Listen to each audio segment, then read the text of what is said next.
जय हिंद दोस्तों। आज की यह वीडियो उन सभी माताओं बहनों के लिए काफी महत्वपूर्ण रहने वाली है जो कि उत्तर प्रदेश के अंदर आंगनवाड़ी भर्ती की प्रतीक्षा कर रही थी। जी हाँ दोस्तों, आप सबने बिल्कुल सही सुना। उत्तर प्रदेश के अंदर आंगनवाड़ी की भर्ती आ चुकी है और अगर हम कुल पदों की बात करें तो कुल 23,753 पदों पर यह भर्ती आई है, जो कि काफी अधिक है। अगर आप सब भी आंगनवाड़ी में काम करना चाहती हैं तो आप सब भी इस भर्ती में आवेदन करके काम कर सकती हैं। तो आज के इस वीडियो के अंदर हम इसी भर्ती के बारे में सब कुछ डिटेल में समझेंगे कि कब से कब तक आप इसके लिए आवेदन कर सकती हैं, आवेदन करने की प्रक्रिया क्या होगी, इसके लिए आप सबको कितना शुल्क देना होगा, साथ ही साथ इसके लिए मिनिमम एज क्या है, मैक्सिमम एज क्या है, क्वालिफिकेशंस क्या रखी गई, मतलब सब कुछ हम डिटेल में समझेंगे। तो अगर आपको भी इसके बारे में जानना है तो आप वीडियो के अंत तक बने रहें और इन सबको विस्तार से समझें। तो चलिए दोस्तों, वीडियो को बहुत लंबा नहीं करते हैं और इसके बारे में समझते हैं। तो दोस्तों, जैसा कि मैंने आप सबको बताया कि टोटल पद आया है 23,753 और ये भर्ती जो कराई जानी है ये जिले स्तर पर कराई जानी है। जिले स्तर का क्या मतलब हुआ कि 23,753 पद को जो है अलग अलग जिले में डिवाइड कर दिया गया है, मतलब कि सबके लिए अलग अलग पोस्ट रिजर्व रखा गया है।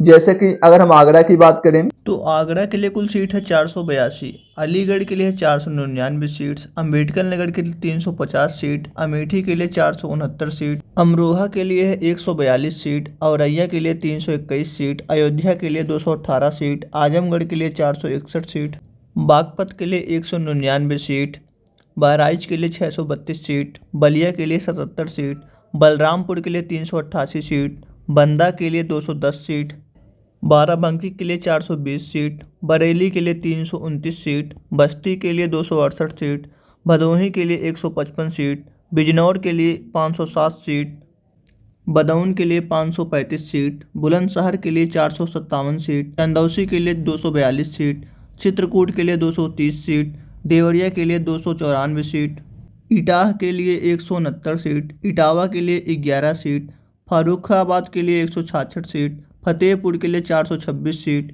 फिरोजाबाद के लिए 368 सीट, गौतम बुद्ध नगर के लिए 133 सीट, गाजियाबाद के लिए 212 सीट, गाजीपुर के लिए 398 सीट, गोंडा के लिए 279 सीट, गोरखपुर के लिए 549 सीट, हमीरपुर के लिए 165 सीट, हापुड़ के लिए 139 सीट, हरदोई के लिए 590 सीट, हथरस के लिए 189 सीट, जालौन के लिए 317 सीट, जौनपुर के लिए 330 सीट, झांसी के लिए 311 सीट, कन्नौज के लिए 164 सीट, कानपुर देहात के लिए 256 सीट, कानपुर नगर के लिए 367 सीट, कासगंज के लिए 323 सीट, कौशाम्बी के लिए 211 सीट, खेरी के लिए 487 सीट, कुशीनगर के लिए 285 सीट, ललितपुर के लिए 167 सीट, लखनऊ के लिए 566 सीट, महाराजगंज के लिए 318 सीट, महोबा के लिए 163 सीट, मथुरा के लिए 334 सीट, मऊ के लिए 208 सीट, मेरठ के लिए 298 सीट,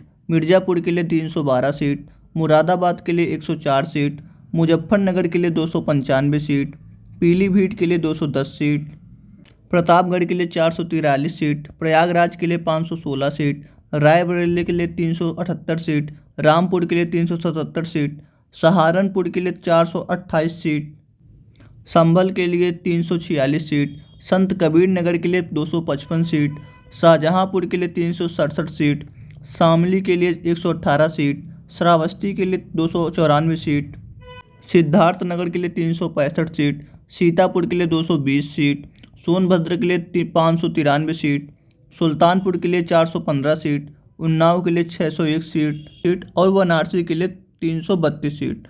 तो ये कुल सीट डिवाइड हो गई। तो दोस्तों, अगर अब हम बात करें कि आप कब से कब तक इसके लिए आवेदन कर सकते हैं, तो आवेदन करने की तिथि हर जिले के लिए अलग अलग है। मतलब कि किसी जिले में पहले आप आवेदन करेंगे, किसी जिले में आप बाद में आवेदन करेंगे, पर आवेदन जो है आज से शुरू हो जाएगा। मतलब कि आज से आवेदन होना शुरू हो जाएगा।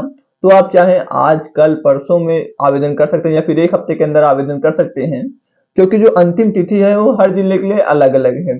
जैसे कि अगर हम बात करें बागपत के लिए जो लास्ट डेट दी गई है ये 2 अप्रैल 2024 दी गई है, मतलब कि 2 अप्रैल 2024 तक बागपत में जो है आवेदन होगा। और अगर हम बात करें कि चित्रकूट की, तो चित्रकूट में 12 अप्रैल 2024 तक आवेदन कर सकते हैं आप। तो इसी तरीके से हर जिले के लिए अंतिम तिथि अलग अलग है। तो आप अंतिम तिथि की वेट ना करें, आप अभी जाके आवेदन कर लीजिए। तो दोस्तों अब हम बात करते हैं एज की कि जिसके लिए आवेदन करना है उसका एज कितने से कितने के बीच में होना चाहिए। तो दोस्तों अगर मिनिमम एज की हम बात करें तो कम से कम आपकी आयु 18 वर्ष की होनी चाहिए और अधिक से अधिक 35 वर्ष, मतलब कि 18 से 35 वर्ष की जो भी महिलाएं हैं वो इसके लिए आवेदन कर सकती हैं। तो ये तो बात हो गई उम्र की कि क्या आपकी उम्र होनी चाहिए इस फॉर्म को भरने के लिए। अब हम बात कर लेते हैं एप्लीकेशन फीस की कि इस फॉर्म को भरने के लिए आपको कितना फीस देना होगा। तो दोस्तों आप किसी भी कैटेगरी से हो, आपके लिए कोई फीस नहीं है, मतलब कि ये निःशुल्क है। आप निःशुल्क में इसके लिए आवेदन कर सकते हैं। तो दोस्तों अब हम बात कर लेते हैं एजुकेशनल क्वालिफिकेशंस की कि इस भर्ती को भरने के लिए एजुकेशनल क्वालिफिकेशंस क्या रखी गई है। तो दोस्तों जो भी महिलाएं इसके लिए आवेदन करना चाहती हैं वो कक्षा 12 पास हो, मतलब 12वीं पास इसमें योग्यता रखी गई है। तो अगर आप कक्षा 12 पास हैं तो आप इसके लिए आवेदन कर सकती हैं। तो दोस्तों ये तो बात हो गई, हमने सब कुछ देखा कि इसके अंदर एज क्या ली गई है, कब से कब तक आप इसके लिए आवेदन कर सकते हैं, किस जिले के लिए कितनी पोस्ट आई हुई है, इसके अलावा जो है एप्लीकेशन फीस क्या रखी गई है, क्वालिफिकेशंस क्या रखी गई। तो हमने सब कुछ डिटेल में देखा है। अब हम बात कर लेते हैं कि अगर आपको आवेदन करना है तो आप इसके लिए आवेदन कैसे करेंगे। तो आवेदन करने के लिए आपको sarkariresult.com की साइट पे जाना है। वहां से आप जैसे ही नीचे स्क्रॉल करेंगे आप पहली वैकेंसी देखेंगे यूपी आंगनवाड़ी भर्ती ऑनलाइन फॉर्म 2024। तो आपको इस पर क्लिक कर देना है। जैसे ही आप इस पर क्लिक करेंगे तो आपके सामने कुछ इस तरीके का इंटरफेस खुल के आ जाएगा। यहाँ पे आप देख पा रहे होंगे सब कुछ डिटेल दिया हुआ है वैकेंसी के बारे में कि कौन कौन सी इंपॉर्टेंट डेट है, एप्लीकेशन फीस क्या है, एज क्या दी हुई है, इसके लिए एजुकेशनल क्वालिफिकेशंस क्या चाहिए, ये आपको बताया कितनी सीट है किस जिले के लिए।